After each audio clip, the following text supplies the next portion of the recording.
welcome to Socialism on the Ballot, the Midwestern Marx series where we interview socialists, anti-imperialists, or progressives who are running for office in America. Today we have a very, very special guest, somebody who we've admired and been following ever since his campaign began, Geoff Young, who's running for Congress in the 6th District of Kentucky. Running a staunchly anti-imperialist campaign on the platform of abolishing the CIA. So we're very, very excited about this. As I said, been wanting to talk to Geoff for a long time. So yeah, thank you for being with us, Geoff. Yeah. Well, thanks. Great to be here. Awesome. Let's just get right to it then. First, I want to say your campaign slogans are the best campaign slogans I've seen in 41 years of life. They're fantastic. So thank you for those. But my first question is really basic. Could you just tell us a little bit about yourself, how you came to be a progressive, how you are, what thinkers, activists, people like that sort of shaped your platform and how you think? Okay. Well, I'm 66. I was born and raised, in Massachusetts, a middle class Jewish family. And let's see, I guess, I was inspired early on by the autobiography of Gandhi, nonviolent action for a good cause. And let's see, I got into MIT, and one of the reasons I wanted to go there was to take a course or two. Whoa, we lost Geoff. Okay, there he is. Yeah, so I don't know why that happened. Anyway, I got into MIT, took 2 classes with Noam Chomsky in political science in 1976. Not that old. They were great. So the first one was life-changing. It was U.S. foreign policy since World War II. And I had read a couple of his books before going there on Vietnam. Never got into his linguistics books at all, and just didn't get it. So Vietnam. So a typical Noam Chomsky book is, all right, here are all these horrible things that our government is doing in some country. It violates international law. It's aggression, which is the worst war crime it's possible to commit.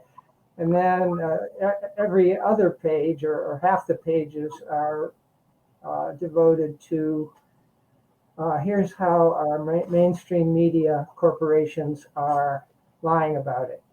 Right. So I've read a bunch of Chomsky books since then, and it's a pretty good formula, for writing a book.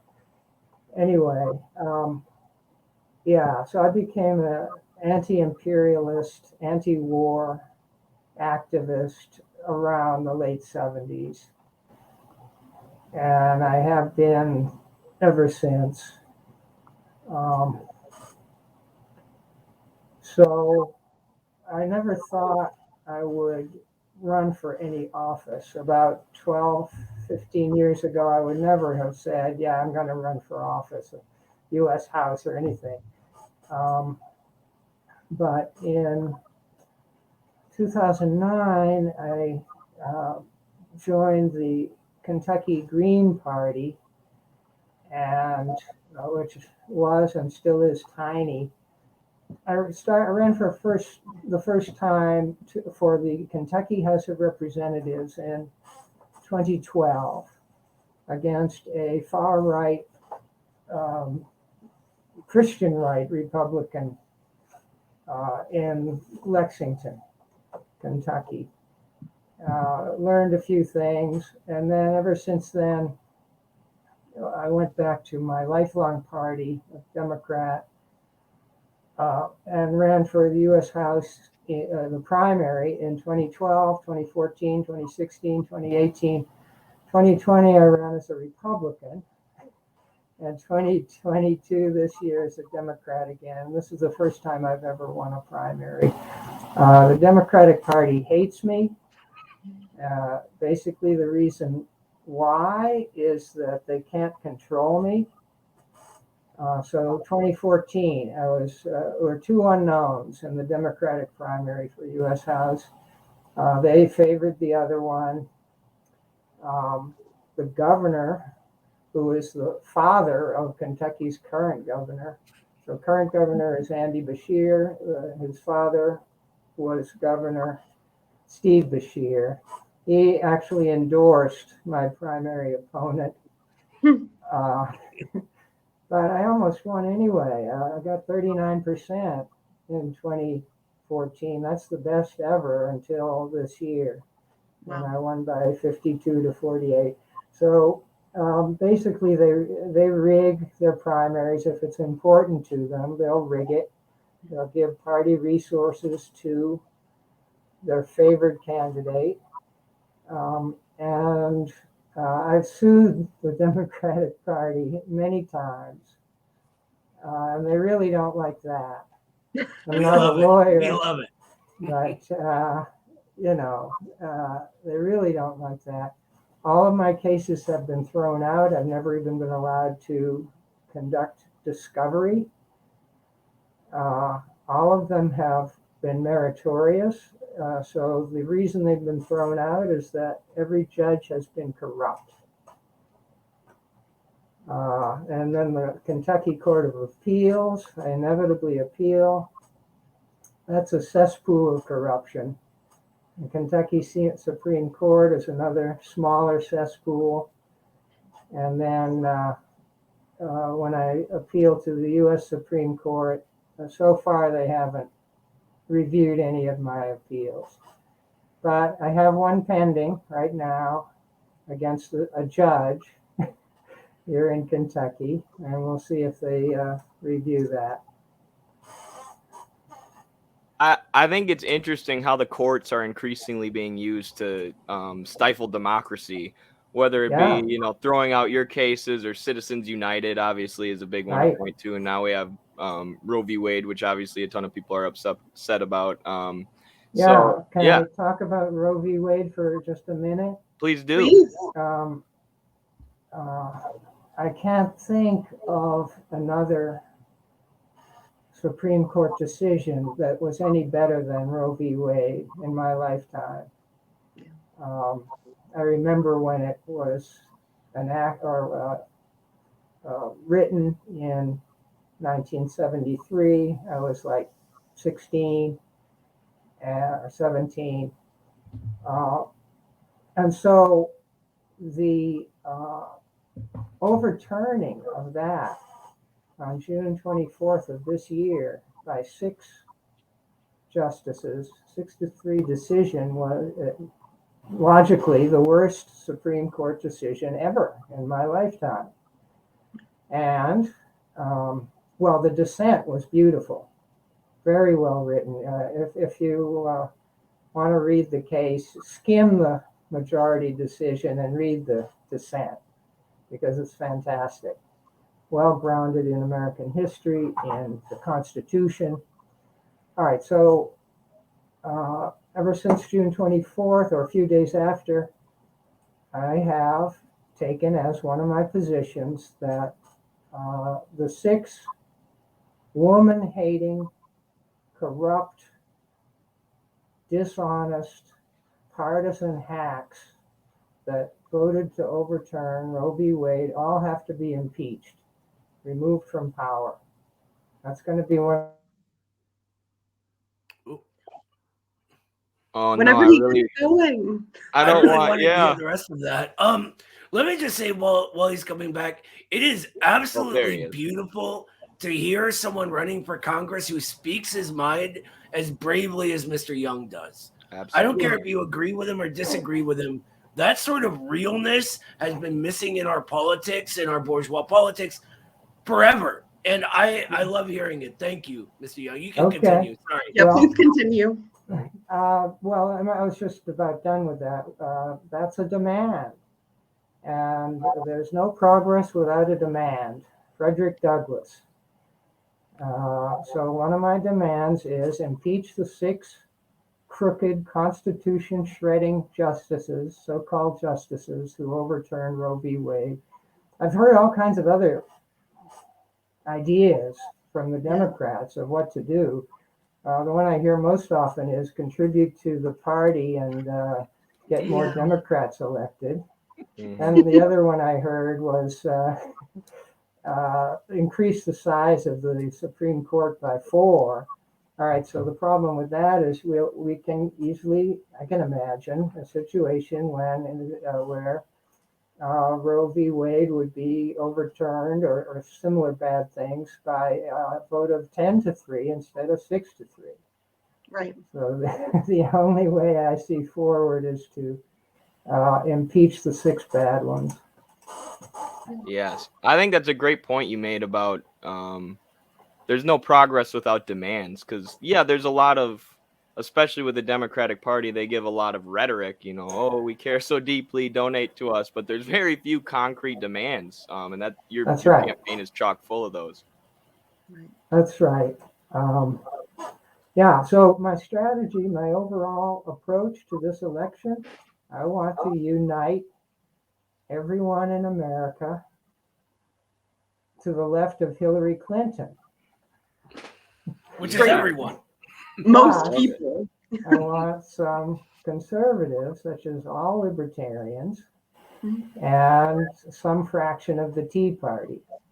I've always gotten along better with Kentucky's Tea Party than I have with the Mitch McConnell Republicans. Don't get along with them at all. So in 2020, they rigged their primary in favor of Andy Barr in exactly the same way that the Democrats did. So I sued them too, and that case has, I guess, been dismissed. Interesting. Well, moving on to the next question then. Obviously, your campaign has been extremely anti-imperialist. And from our perspective, the primary imperialist crisis in the world today is the conflict in Ukraine. So can you explain what your position is on that conflict? Maybe what are some concrete demands that you have, or what would you do about the conflict if you were if you had a magic wand or if you were in office? And then what's wrong with the U.S. media narrative about Ukraine? Besides everything. So the war in Ukraine has started in 2014, not 2022, February. Started when the United States, I guess Victoria Nuland and the CIA and the whole government fomented a color revolution there. Throughout the elected president, he had to flee for his life. And ever since 2014, the government of Ukraine has been totally controlled by the US State Department, the CIA, the Pentagon, and fairly small groups of heavily armed Ukrainian Nazis. It has been not a democracy since 2014, not at all. I mean, before 2014, Ukraine had a flawed democracy. After 2014, it had a totalitarian dungeon. The main aggressors have been consistently the United States, NATO, and the Nazi-dominated government of Ukraine. I don't consider Russia's military action starting on February 24th, 2022, to be an invasion at all. It's not illegal aggression. I think it's justified legally and morally by Article 51 of the UN Charter, which provides for self-defense. Russia was defending its own people against having a giant NATO base full of missiles right on its border. and collective self-defense. For 8 years, the Ukrainian military and Nazi militias had been killing ethnic Russian civilians in Donetsk and Lugansk.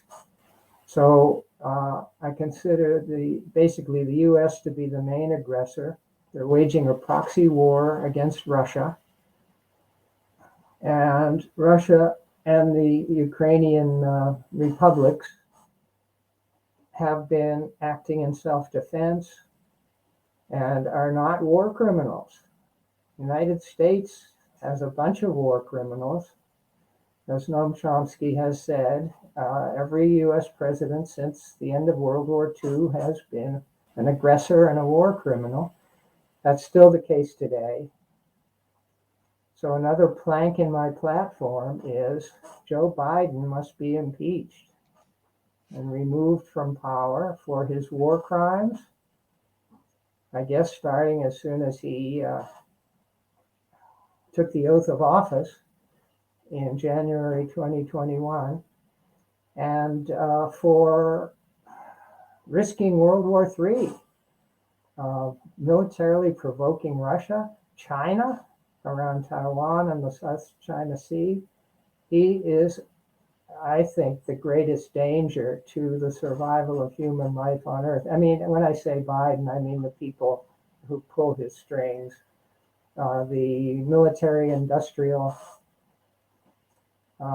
intelligence media complex. They're the greatest threat, and the nuclear war is the greatest threat. Ukraine is really bad. It's a flashpoint. It could lead to World War III, but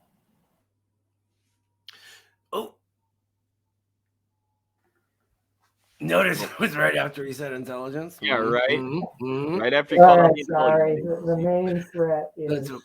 a nuclear war started by the United States or our ally Israel. Yeah, and not to mention the hardships it has put on the American working class, Mm-hmm. who now has to pay so much more money with the inflation rate for the basic necessities of life. Which brings me actually to our next question. Most of the Democratic Party is obviously pro-Ukrainian Nazi and have been or at least the establishment, which is who I'm concentrating on here, and has been vocally supporting them, voting to send our money there through taxes and weapons, etc. Have you received any fallout from this faction of the Democratic Party from your hard anti-imperialist stances in this campaign?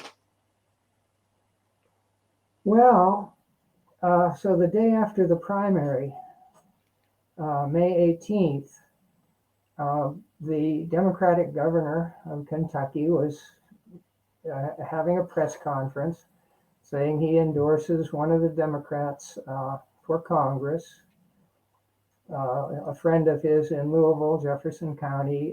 It's Kentucky's 3rd district.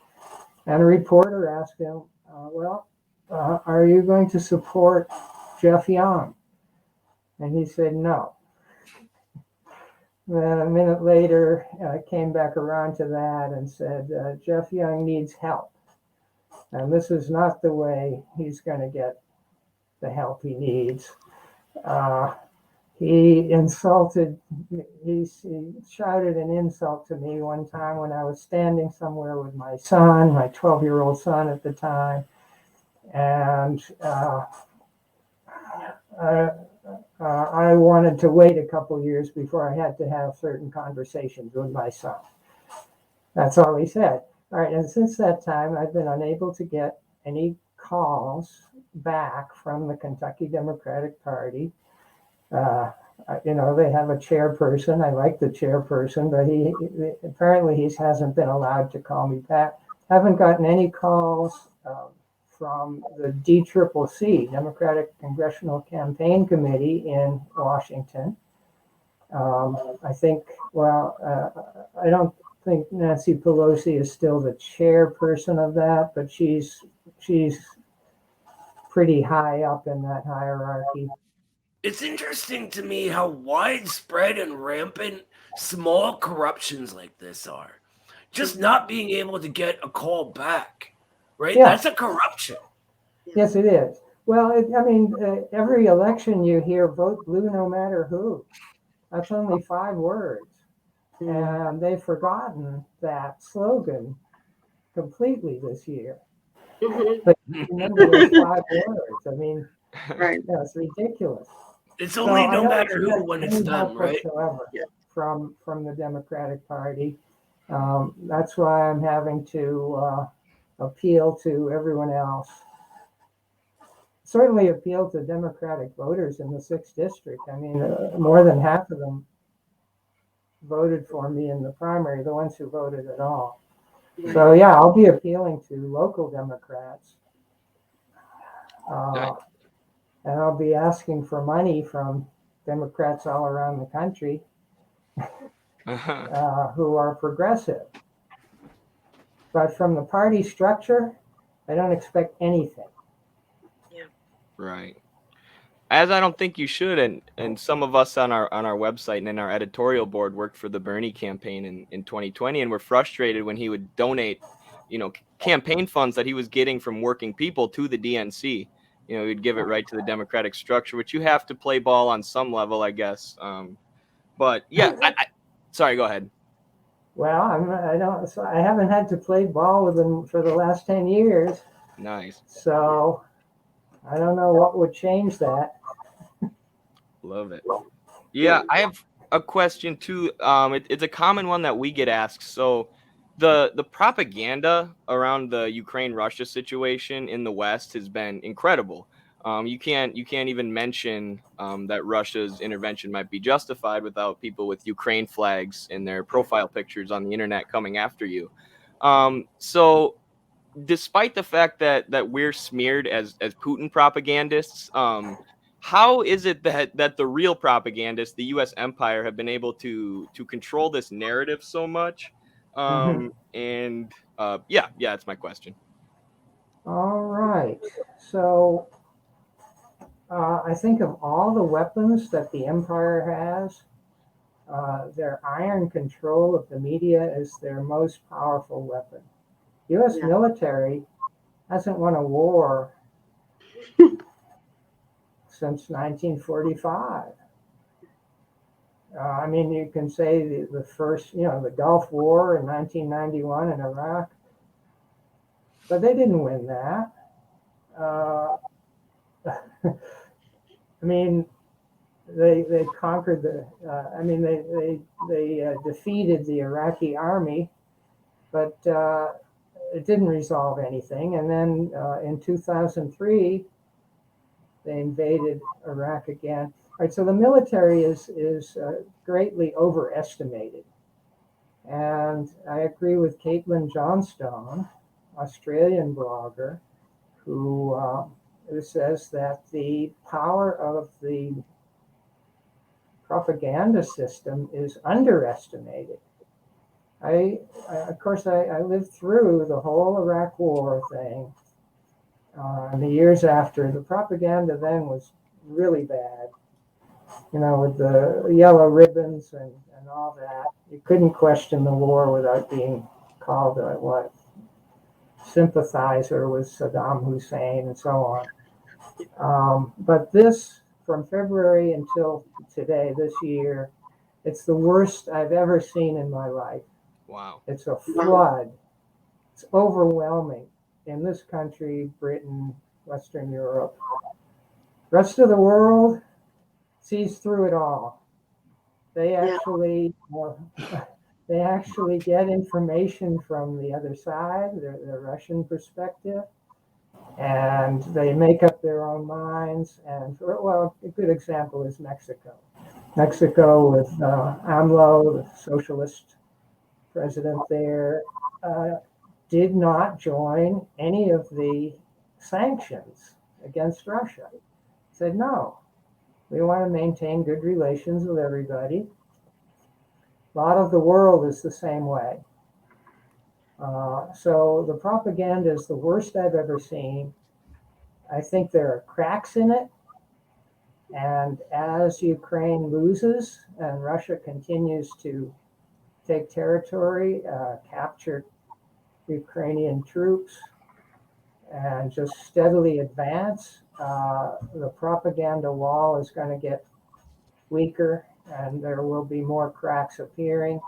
Pretty soon it will be impossible for them to deny that this whole thing has been a disaster.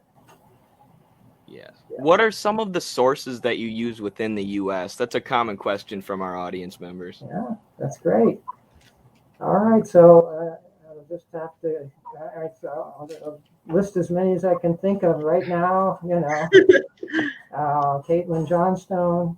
Okay, there's the Duran, which is two people, Alex Christoforou and Alexander Mercouris in Europe. The Vineyard of the Saker. Let's see, some American military analysts, Larry Johnson, and there's Andrei Martyanov, not American. There's, Colonel, retired Colonel Douglas McGregor. His analyses are on the mark. Black Agenda Report. Let's see, the Moon of Alabama. Look at my Facebook page or Twitter, and you'll find I'm quoting these people all the time. I'm copying their articles. Let's see, there are so many other people. Jimmy Dore, I like him. And he's got a good platform. I'll think of some more later. I think that's a great list. Yeah. I guess I'll transition into our next question then. So some people on the left see electoralism as fundamentally in opposition with community or economic organizing, and they criticize the overemphasis of voting and elections at the expense of other political actions. So, what do you see as the benefit and the function of electoral campaigns, anti-imperialist electoral campaigns, and how can we closer link these campaigns with community organizing and organizers on the ground? Okay, I've thought recently a lot about that. I think that for that linkage to happen, the Democratic Party has to completely change. And it's not going to change until it gets beaten. I think it's going to get beaten badly this November. I expect to win my own race, but as for the rest of the party, it could be facing a huge disaster. It's going to be a minority party for a good long time, I think, because they can't think outside of a very, very small box. They can't even vote to against $40 billion in aid to Ukraine. They can't even do that. They can't do that. They're not going to win because we already have one fascist party. We don't need two. All right, so the connections between, all right, and third parties are pretty much, they face handicaps that are so huge, and the Democratic Party is a major part of the reason why. All right, so if I do get into Congress, one of my top priorities is going to be to make the Democratic Party into a kind of coalition with every other third party you can think of. Right now, the both Democrats and Republican parties are just totally hostile to third parties. That has to change, or there will be no electoral solution. So these lawsuits that the Democrats, usually it's the Democrats who file the lawsuits to kick third parties off the ballot, that has to stop. Yeah. We have to be talking with them and working with them and not considering enemies, because the enemies are the complex, the empire. That's the enemy, and the mainstream media corporations. They're the enemies. Yeah. Our friends are everybody in America. I always found it rather ironic that it's the party that calls itself the Democratic Party that's so invested in keeping people from participating in democracy. Yeah. Well, I think, for more than a century, the main function of the Democratic Party has been to stop the left, Yes. Yeah. cripple the left, co-opt it, buy it, have them arrested, anything they can do to stop socialism. That has been the main function. Unless that changes, then elections are a waste of time. I sometimes wonder at the Democratic Party's ability to learn, because sometimes they get badly beaten. I mean, with Clinton, she lost an election that no one should have been able to lose. And they took away that they shouldn't go. It wasn't a mistake to not go left enough. They want to go even more center, so they did with Biden. So I wonder sometimes if they have the capability to learn at all, even if they do get really badly beaten in the midterms, like it's looking like they might. So hopefully you can turn it around. Hopefully we can get more folks like you that see it that way. Because I think that there's just a huge portion of the voting population that feels no representation from the Democrats. That's right. Or anyone. No representation, period. Right. And so Exactly. they tune out politics. They don't bother to vote. And that's a rational reaction. All right. So as long as the Democratic Party is controlled by its big donors, capitalist class, the billionaires, corporate sector, they're not going to learn anything. Right. It's not in their interest to learn. Right. It's not in their pocketbook's interest to learn. Right. And that's one of those fundamental things. I think we think sometimes that voters aren't rational actors, and they absolutely are. But big Democrats. I never criticize voters. Oh no, and I know. I mean, you're agreeing. Sometimes the Democrats will say something like 40% of the country doesn't vote, and the Democrats will say you're privileged. It's like, why would they vote? What are you going to do for them? Right. Exactly. Maybe they've been betrayed one time too many. They seem as if they feel like we owe them our votes rather than having to earn them. Yeah. Right.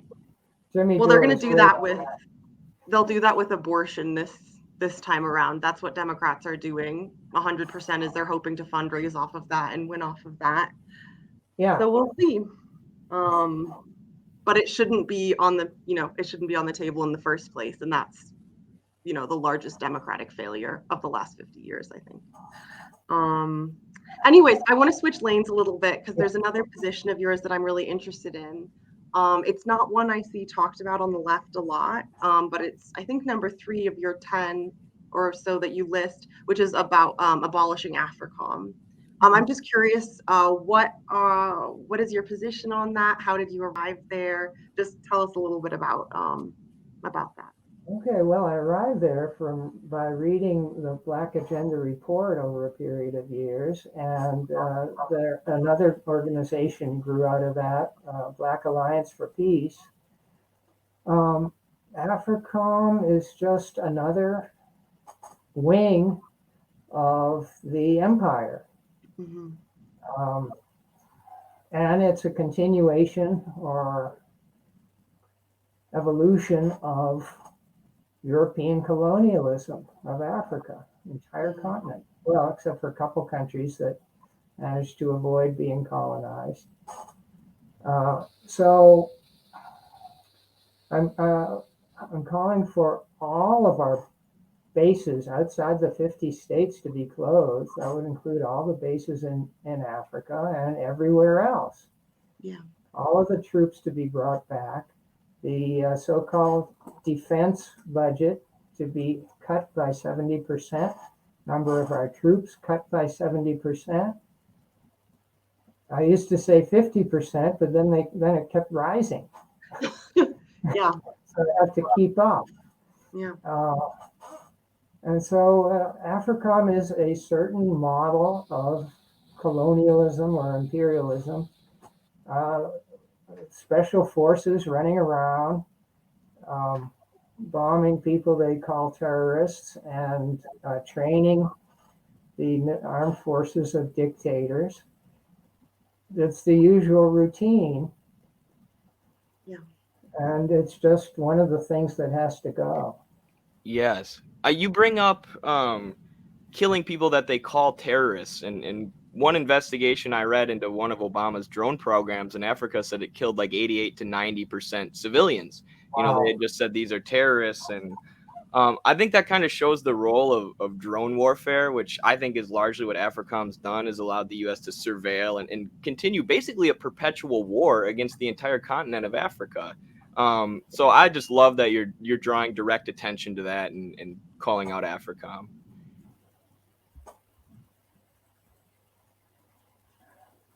Oh, you're muted, Kala. Sorry. I always do that. I'm terrible about the mute. And then I guess I also wanted to hit on really the reason that I was so interested in talking to you, which is your campaign slogan. I think that's been the big attention getter for you. But your idea to abolish the CIA, which I think sort of goes along with your other anti-imperial stances. But I'm curious, what specifically historically you see as the CIA's role? Has it changed? And what effect would you think abolishing them would achieve? It's a big question. Tackle whatever parts you want of it. The CIA was established in 1947. And since that time, it has been the worst terrorist organization in the world.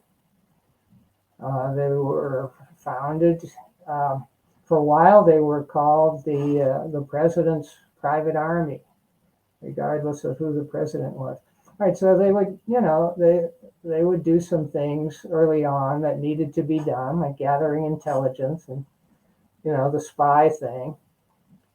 Every country does that. But they also were smuggling drugs since the beginning.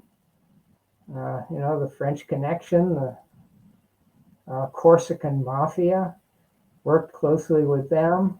So they've smuggled drugs throughout their entire history. There's a bad overdose problem in Kentucky and many other states. And the addiction, overdose problem that's plaguing our country is not, it's not Kentucky's fault. It's the fault of the CIA for bringing in this stuff and profiting off the drug trade. Their intelligence over the years has gotten worse and worse, more and more politicized.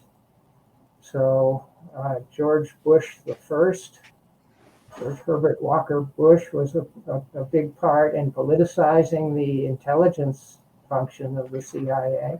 They assassinated a president, John F. Kennedy, which was a pretty big event in my childhood.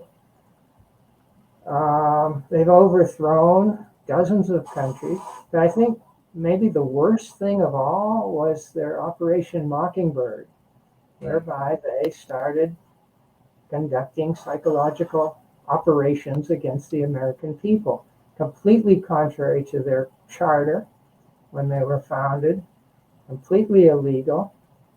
And it's gotten to the point where instead of, paying reporters under the table to run stories, they've got people in, quote, former CIA employees on mainstream media shows. they're constantly guests and all that. And so today, it's not that the CIA has improper. Oh no. I'm sorry. No, you're good. It's not that they have improper influence. It's that the CIA is the mainstream media today. They are Yeah. the mass media, and they've just taken it over. They own the Washington Post.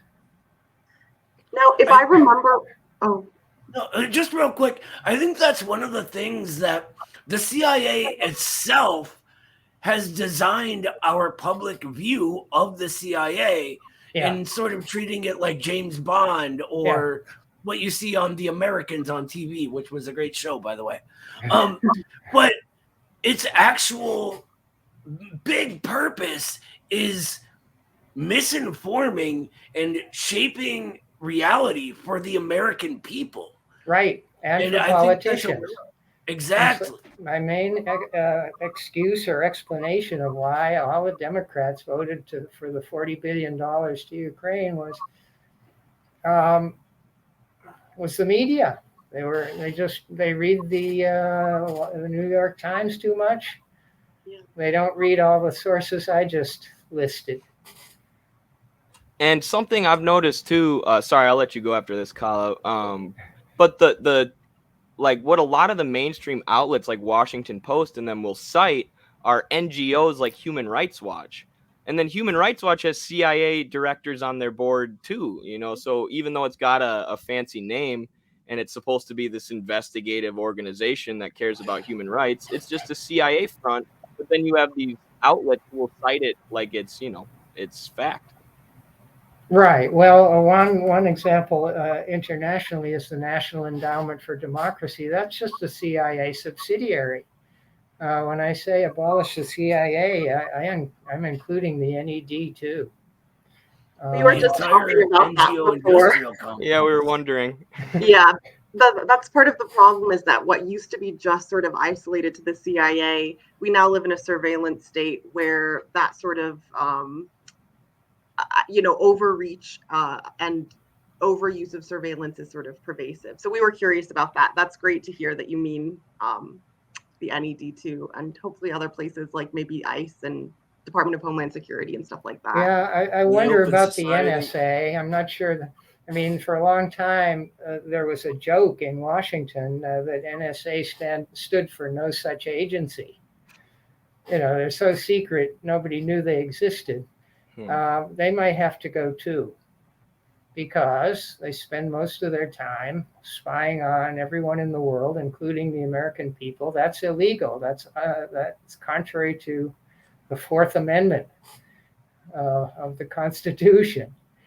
So I'm really looking at them after we get rid of the ones who torture people. They sort of spit in our faces by blatantly just breaking the law, and everyone knows it happens, yet nothing ever happens to them.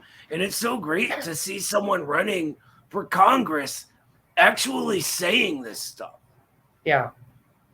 Well, now, I know it's unique. I know I might be the only Democrat this year who is running as an anti-imperialist. I can't think of any other. There's some independents running, but I can't think of any other Democrat who's anti-imperialist openly and vocally and loudly. Well, pretty soon, a whole bunch of communists. What? I said, pretty soon you'll be joined by a whole bunch of communists. Well, I don't have a problem with that. I've talked with the LaRouche people. We agree on a lot of things. So I always look for points of agreement, points where I can work together with libertarians and communists, whoever, socialists. I label myself a socialist. And I'm in the Democratic Party, so that means I'm a democratic socialist. But I will work with anybody. I'll even work with a Republican, for example, Thomas Massey, our neighbor in northern Kentucky, 4th District. He sometimes opposes a war or or an escalation. I'm looking forward to working with him and on whatever issues we can agree on. Do you have a question, Kala? Or No, it was. I'm all good. I think Okay. it was mostly answered. I wanted to just comment, like you called the CIA the worst terrorist organization in the world, which I would agree with. And the other day, Carlos and I were talking about Korea, and I actually said that about the South Korean intelligence agency. I said it's one of the worst terrorist organizations in the world. But, you know, if you think about that agency, they were trained and set up by the CIA. Exactly right. Yeah, and the CIA did the same thing with Operation Condor all across Latin America. So, you know, Right. all these imperialist, murderous apparatuses have gotten their direction and been funded and propped up by the CIA and all these imperialist apparatuses of the U.S. Right, and supposedly we've got 16 other members of the, quote, intelligence community. Let's just get rid of the worst one and save some money. Right. Yeah, I agree. There are so many apparatuses now. Like, what's interesting is, you know, the U.S. and the Allies were fighting fascism in World War II, but in 1947 you have the establishment of the CIA. 1949 NATO, World Bank, and IMF around that time. U.S. Special Forces. All these apparatuses who have propped up and supported fascism around the world. Someone says in the comments, don't forget about the Iran-Contra affair. And yeah, you know, the CIA trafficked drugs to help fund the Contras, and we're talking about them backing a fascist or these fascist militias in Ukraine. But the Contras were largely fascist, and the CIA has been propping up fascism in Latin America for like 70 years now. That's right. Just hasn't been reported on. Well, that's a good point. Covert Action magazine is another source I highly recommend. Everybody should subscribe to that. It's not paper. It's an e-magazine now. Covert Action. Can't forget them. I know Noam Chomsky says the most effective tool of propaganda is simply not covering events. The most effective propaganda is just not letting people know things are happening. And they've certainly been very successful as far as hiding how the US has enabled fascism. Until you start looking back historically and things get declassified. And we just seem to never learn from the historical playbook, but we use the same one again and again when we are, you know, funding color revolutions or whatever. So it's frustrating, but the first step is abolishing the CIA. Let's get rid of Guantanamo Bay, like those basic things, and then go for everyone else. Right. All of our bases should be turned over to the host country. Oh, we should quit NATO. I'm trying to think of more platform planks. Quit NATO.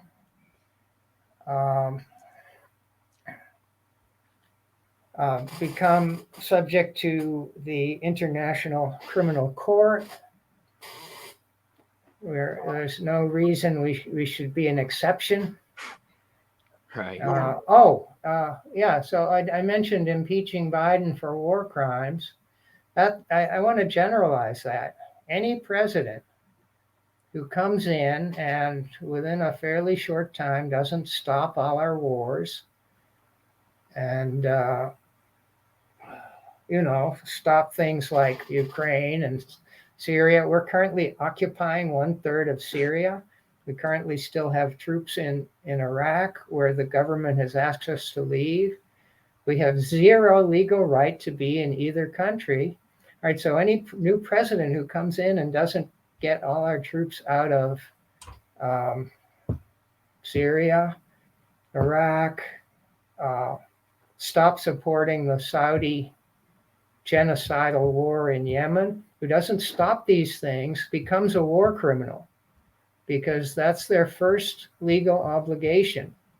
If there are any war crimes that the United States is committing on an ongoing basis, their first obligation is to stop them. So, starting in 2003, when Cheney and Bush invaded, occupied, conquered Iraq. Totally illegal. International aggression. Every president since 2003 has been a war criminal, including Joe Biden, Donald Trump, for not stopping it, for not getting our troops out of there.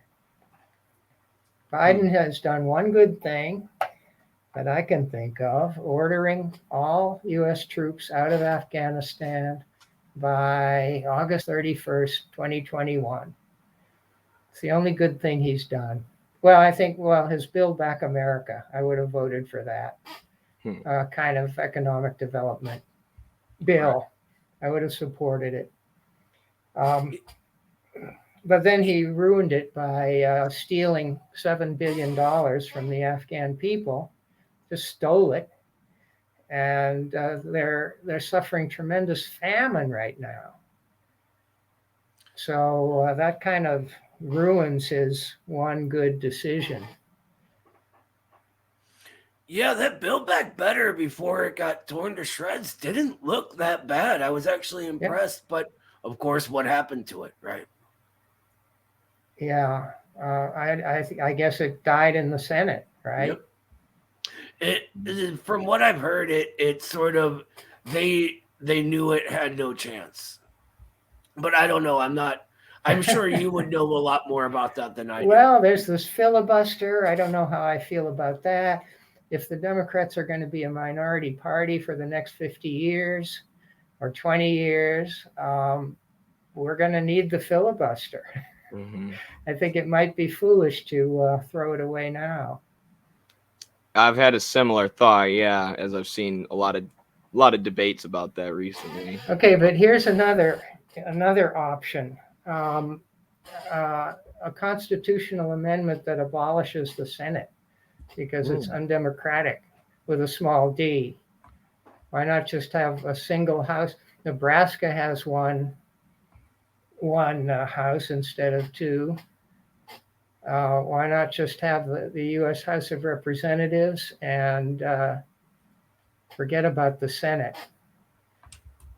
I love it. That's a great idea. Do you think we could get senators to vote for that? No, of course not. I love the idea. I love it. But yeah, that would be tricky. Long-term goal. Right. Yeah, long-term goal. That's the plan. Once the masses are in power and we're setting up a workers' government. That's right. There you go. So there's a question that was asked a couple times in the chat. People brought up DSA and the Democratic Socialists of America.